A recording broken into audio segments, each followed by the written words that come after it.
ज़हर ज़िंदगी ड्रामे जी नेक्स्ट एपिसोड में छा दोस्तों वाकई हाणे रबन जो अहमद के मारी छॾींदो। अहमद जो हाणे इते सीन ख़त्म थियण वारा आहिनि। अॻिते अहमद जी कहाणी न आहे। छा नेक्स्ट एपिसोड में अहमद जेको आहे अहमद जॾहिं मरी ईंदो पोइ उन खां पोइ रबन जेको आहे कंहिंजो रुख़ कंदो ओठे जो। छा रईस गफ़ार ख़ान रबन खे माफ़ु करे छॾींदो इहो क़दम खणण ते ऐं ओठो उन जे हवाले कंदो, या ओठे जी चिकनी मतिलबु अहिड़ी चुबराटी ॻाल्हियुनि में अची करे रईस गफ़ार ख़ान वरी ओठे खे छॾे ॾींदो ऐं ओठो वरी चवंदो त मां हिते ई हुयुमि जॾहिं रईस गफ़ार ख़ान जे गोड़ जे मथां हाकिम ऐं कमाल ख़ान हमलो कयो।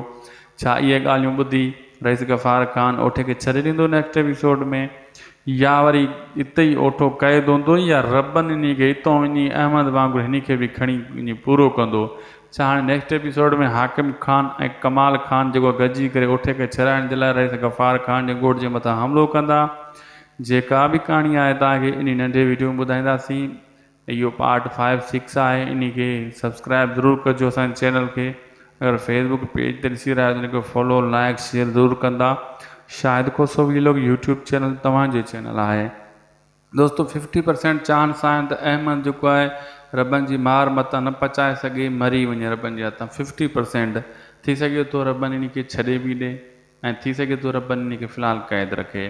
नेक्स्ट एपिसोड में तव्हां इहो ॾिसंदो त ओठो अहिड़ियूं ॻाल्हियूं कंदो जीअं रबन अहमद न सॉरी ओठो अहिड़ियूं ॻाल्हियूं कंदो रईस गफ़ार ख़ान जे अॻियां त ॼण मज़लूम आहे, लेकिन रईस गफ़ार ख़ान ओठे खे कान छॾींदो, हिते बदल हूंदो।